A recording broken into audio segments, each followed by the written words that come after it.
שלום, אני שלומית נעים נאור ואני שמחה כאן להיות איתכם. אני משוררת ואני אשת חינוך, והדברים שתשמעו ממני היום הם הכנה לראש השנה.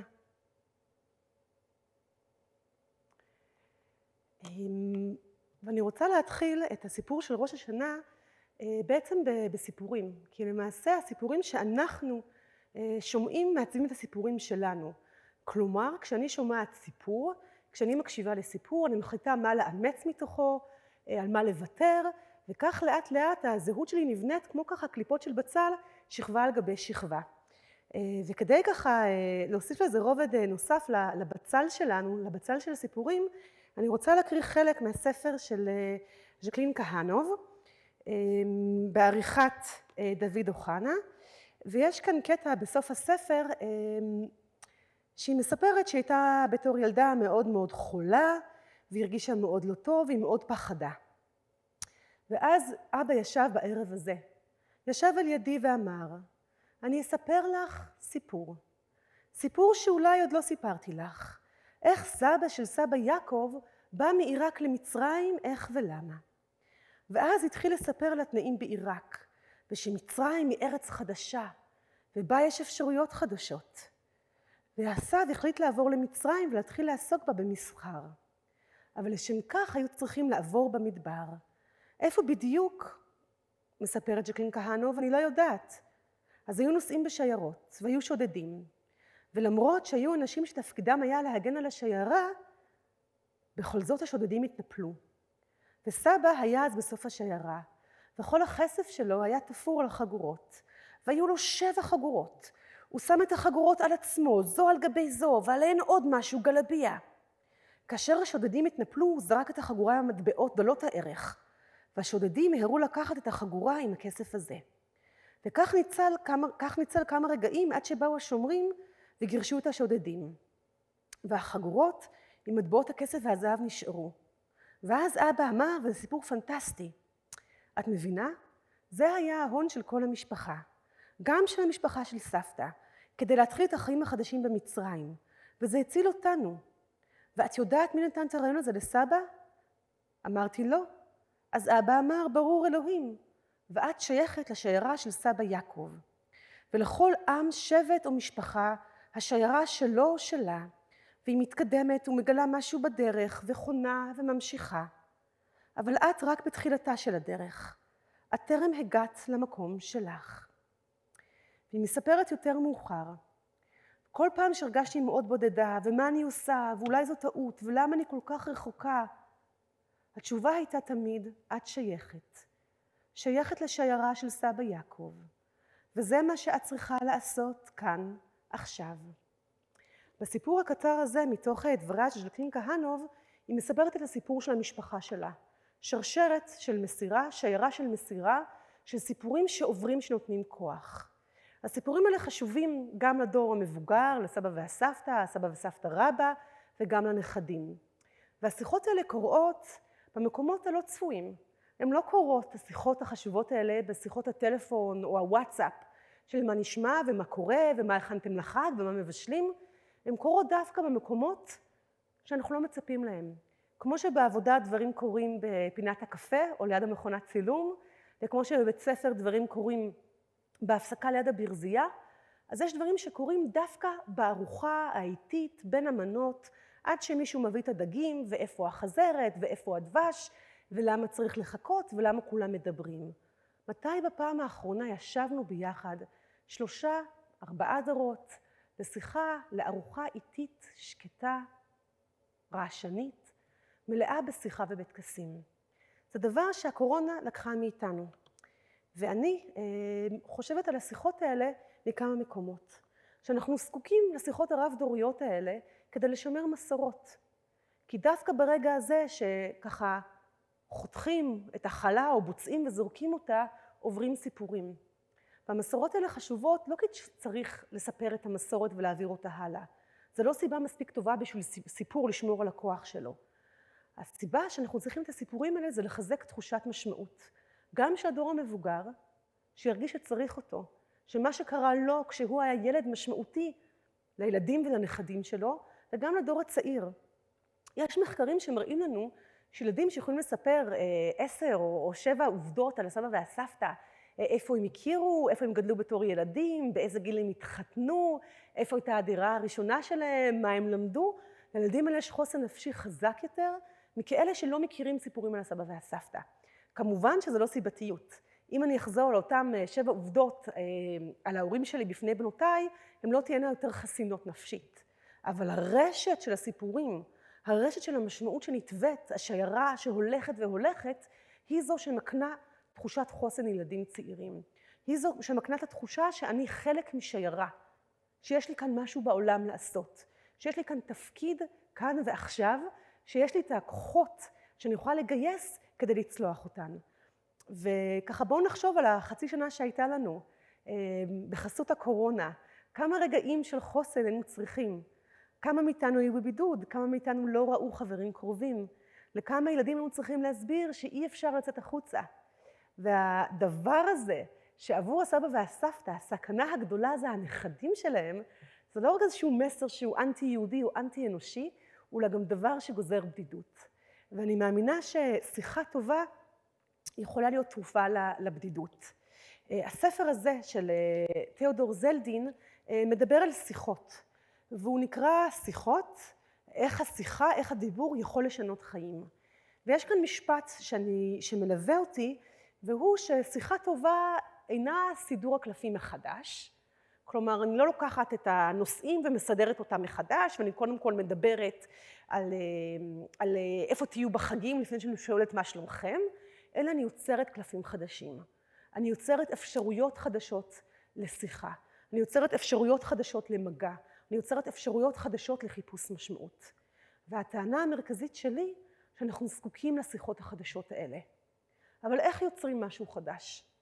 כשאנחנו יוצרים משהו חדש יש מאין, אם אנחנו לא אלוהים, יש סכנה שהדבר הזה לא יתפוס. וניסיתי ככה לחשוב על מתי היה לנו מצב שבו דור ההורים היה בלי הסבא והסבתא. מתי בהיסטוריה הקצרה שלנו כאן בישראל היה מצב שהדור הצעיר היה כאן בלי ההורים, בלי הסבא והסבתא, והגעתי לעלייה שנייה ועלייה שלישית. ואחד התוצרים היפים והמכובדים עם התרומה לתרבות הישראלית, זה ההגדה הקיבוצית של פסח. שאם אנחנו נסתכל כאן על שתי הכריכות האלה, אנחנו נראה שיש כאן שילוב של ישן וחדש. יש כאן בקבוק היין כמובן, ויש פמוטים, ויש עלים של סימני האביב, ויש גם את שמש העמים שזורחת לה מעל מגדל המים, ניחוח ככה מעט קומוניסטי, מעט מרקסיסטי, יש ככה עיונים שהם הסמל של השלום, יש את הבתים של הקיבוץ, השלבים הפסטורליים, הגג גרפי מהאדום מעל הבית הלבן, ממש ככה מזכיר גם ציור של אורי רויזמן וגם את הפרסומת לקוטג', אני לא אגיד של איזה חברה. והאגדה ליד, התחריץ עץ הזה, הוא לוקח כאן איזשהו פונט שנראה כמעט סוג של פסוק, אבל אנחנו יודעים שהוא לא פסוק, הוא לא מרגיש פסוק. אבל הקליגרפיה, העיצוב מרגישים. הגיע ליל פסח, כל העולם כולו אומר הלל, כי בלילה הזה אוצרות טללים נפתחים. כלומר, יש פה זיהוי שבלילה הזה, בזמן הזה, משהו חדש קורה, והחדש הזה ממוסגר בתוך הישן. החדש הזה ממוסגר בהגדה, שהיא הכלי שמחזיק את השינוי, הפונט שמנסה להיראות כזה עתיק, אבל פסוק משל עצמו.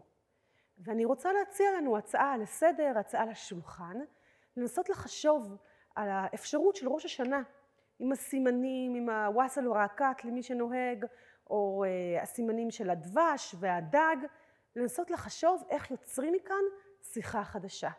כלומר, להשתמש בזה שאנחנו נמצאים כאן משפחה ביחד סביב השולחן, בין אם זה 3-4 דורות, בין אם זה 2 דורות, ולחשוב על תהליך שיכול להיות מקביל שהוא לא רק עבור הילדים. כלומר, לא רק העובדה של ילדים יהיה חוסן, האפשרות נפשי יותר חזק מעסיקה אותנו, אלא גם של המבוגרים, לסבא ולסבתא, תהיה אפשרות לקחת חלק בסעודה ובהכנות כלפיה. ומה שאני מציעה זה לחשוב על השולחן ועל החוברת שאפשר כאן להוריד אותה, את ההצעה הזאת מהאתר של בית אביחי, בתור אפשרות לכם. וככה במרכז כמובן תמונה משפחתית, סימני אחד עם סיפורי משפחה, לכל משפחה יש סיפור על משהו שקרה ביום הראשון או השני של החג, מתישהו. אני מניחה שמשהו מתקלקל, החזרת נפלה, מישהו שתה יותר מדי יין, או שזה בעצם היה בפסח, גם קורה בראש השנה, זה בסדר גמור. ומה שאני מציעה זה ליצור הזדמנות לשיחה לפני החג. וכאן יש שאלות שהן אפשרויות, וכמובן מה שאתם תחשבו עליו יהיה הרבה יותר מדויק ונצרך לכם מאשר מה שאני חשבתי עליו. וההצעה הראשונה של השיחות זה להתחבר לסבא וסבתא כילדים. מתי הסתכלתם עליהם וראיתם את הילד שהן היו? וקודם כל, באיזה שנה נולדתם? מה עוד קרה בשנה הזאת? הבנות שלי מאוד עסוקות אם אנשים נולדו לפני תקופת הבריטים או שכבר קמה המדינה. והגיל הזה, 72-3, הוא גיל של הרבה סבים וסבתות, וזו גם אפשרות שמקילה לילדים לתארך מי נמצא מולם. ולשאול איזה זיכרון ילדות יש לכם בתקופת החגים. קנו לך שמלה חדשה, סבתא? לך, סבא, קנו סנדלים חדשות? לנסות לראות, להחזיר אותם לילד שהם היו. איזה זיכרונות ילדות יש מתקופת החגים, מראש השנה? איזה מאכלים היו נהוגים אז? מה היה נחשב למאכל של ראש השנה שהייתם פותחים את השנה? איך הבית היה מתארגן? היו קונים מפות חדשות, היו מסיידים אותו, היו מקשטים אותו, קצת לדובב אותם, להחזיר את הסבא והסבתא אחורה, ולהשתמש במידע הזה כדי ליצור את אותה הצעה לשיחה לראש השנה. אפשרויות שיחה נוספות, זה לדבר עם הסבא והסבתא וגם עם ההורים על מה הם לקחו מבית ההורים שלהם כשהם בחרו להקים משפחה משלהם. וזה מאפשר לילד שניצב ממול ושואל, בין אם זה בוואטסאפ או בזום, בשיחת טלפון, או במפגש בגן שעשועים במקום פתוח אחר, לחשוב מה הוא ייקח מבית הוריו. כלומר, לאפשר לילד להבין שמה שהוא חווה וחושב על מה שקורה לו עכשיו, הוא גם יכול לחשוב איך הוא לוקח את זה הלאה איתו למעגלי חיים אחרים שלו. ואז השאלה, כשאתם התחתנתם סבא וסבתא, מה אתם לקחתם מבית ההורים שלכם? אתם יצרתם משהו חדש משלכם? מה הוא היה? ומה השתנה? מה הוספתם? מה שיניתם ומדוע? יש משפחות שעלו לארץ, בתהליך של העלייה וההגירה הדברים השתנו. יש משפחות שבעקבות אירועים היסטוריים או אירועים משפחתיים נוספו טקסים משל עצמם. בואו ניתן למנהגים הקטנים האלה מקום סביב השולחן, ולעסוק בעכשיו. עכשיו כשאתם סבא וסבתא, מה זה עבורכם ראש השנה? אין לכם בית ספר לחזור אליו, נכון? אז מה מיוחד בראש השנה? מה זה ראש השנה בלי ריח של עטיפות של ספרים, ובלי התרגשות של מי המחנכת שלי ומי יהיו החברים החדשים? ולשאול, מה המנהג האהוב עליכם שקשור לראש השנה? האם גם סבא וסבתא קונים בגד חדש לראש השנה? האם יש סימן מסימני החג שהם אוהבים? הם כותבים רימון מניחים על השולחן, זה המוזיקה ברדיו שמלווה את הבישול, וללכת למקום של הברכה והאיחול. לדובב אנשים, מה אתם מאחלים לי לראש השנה? לתת לילדים לשמוע מה הסבא והסבתא מברכים אותם. המקום הזה שאדם מברך את האחר, זה לא קורה כי יש איזשהו כוחות שיש לאדם המבוגר שהוא מאציל עליהם אל הילד, אלא האמונה של הילד שיש כוחות, שיש אפשרות שהוא יכול להתברך, שהוא ראוי לברכה, זה דבר שיכול להיות מאוד משמעותי לילדים וילדות צעירים. ולשאול אותם מה אתם מאחלים לעצמכם. כלומר, לא רק לחשוב עליי ולמה אני ראוי, אלא גם זה שכל אחד יכול לאחל לעצמו. שאני יכולה להוציא את עצמי מהבור שבו אני נמצאת, שאני יכולה להעיר את עצמי מהשינה. והדף שתצרו, וזו הצעה, זה נמצא באתר, אתם מוזמנים להוריד, מוזמנים לשנות, להפוך את זה משלכם, ולהביא לשולחן דף. וזה דפים שגם הסבא והסבתא יכולים לרשום משלהם, המשפחה יכולה להתכתב ולשלוח את זה במייל ולהכין, לרשום במרכז את שם המשפחה, אפשר לצייר, ובאמת למפות את כל הנכסים המשפחתיים האלה, את הזיכרונות, את המנהגים, את המשפטים הקבועים משולחן החג, אצלנו במשפחה המשפט דם זה לא מים, זה ככה המשפט שחוזר בכל ארוחה, אני בטוחה שכל אחד מאיתנו מתחילים לרוץ לו המשפטים. ולאפשר לילדים להחזיר לשולחן מה שהם שמעו מסבא וסבתא, מה הפתיע אתכם ששמעתם. למביא את המקום של האיחולים ולהורים, ואנשים שככה נמצאים בין גילאי 15 עד גילאי 60, שהם אולי לא סבא וסבתא, הם לא ילדים, אנחנו גם חווינו הרבה בשנה הזאת. מה אנחנו רוצים לזכור מהשנה שחלפה? אני זוכרת שקראתי איפשהו באחד האינטרנטים, ש-2020 זה כמו התבשיל שלא הצליח, והוסיפו לו קטשופ וקולה וחרדל וחומץ וערבבו ובישלו ומים, ובסוף זרקו לפח, אז זה הייתה 2020. אבל עדיין לחשוב מה אנחנו רוצים בכל זאת לזכור מהשנה שחלפה. מה אנחנו רוצים לשכוח, שזה כמובן פרדוקס, כי אם אני רוצה לשכוח משהו, אני בטוח אזכור אותו. אבל גם חשוב לומר את זה ולהנכיח את סביב השולחן, שלא הכל היה נהדר בשנה הזאת. מה אנחנו מאחלים להורים שלנו? מה אנחנו מאחלים לילדים שלנו?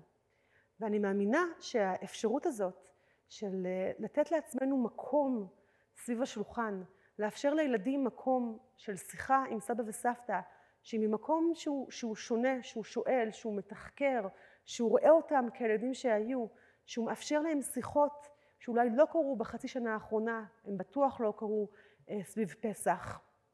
ואני בספק אם הם קרו מאז, ולאפשר לסבא ולסבתא להרגיש נצרכים ונוכחים. יש משהו ברב דוריות שאנחנו נוטים לחשוב שזה הכל ככה פירמידה, שהיא הכל עבור אותו ילד הקטן, שהוא המרכז והוא הפוטנציאל. ואני טוענת שככל שאנחנו נרווה ונשקיע בשרשרת הדורות כולם, שישגשגו וירגישו מוערכים, וירגישו מוחזקים, איכות החיים של כל אחד ברצף המשפחתי, בשרשרת הדורות הזאת, ככל שהיא תעלה, החוסן של המשפחה כולה יגדל. ולא סתם המילה חוסן חוזרת על עצמה, כי אנחנו פה בתנאי אי ודאות, אנחנו לא יודעים מתי אנחנו נחזור לשולחן עם הרבה אנשים, אנחנו לא יודעים מתי נזכה לשבת משפחות ביחד. ומה שיכול ככה לחבר את כולנו, זה התחושה הזאת שלמרות חוסר הוודאות, אנחנו נמצאים כאן אחד עבור השני. ואם לא כאן ממש בגוף, אז כאן בתוצר הזה, בסדר הקטן, בהצעה לסדר שהכנו לראש השנה. אז אני רוצה לאחל לכולנו שיפה ושונה תהיה השנה, שנוכל להעריך את מה שעברנו בשנה הקודמת, ונוכל לצפות מעצמנו ליותר טוב, ולדעת איך להתמודד עם הפחות טוב, שאולי גם יקרה השנה. ואני רוצה לאחל לכולנו שהמתיקות של הדבש והתפוח ילוו אותנו מראש השנה, מעבר ליום כיפור, מעבר לשמחת תורה, הישר אל תוך החורף ולאביב שעוד יבוא. תודה רבה ושנה טובה.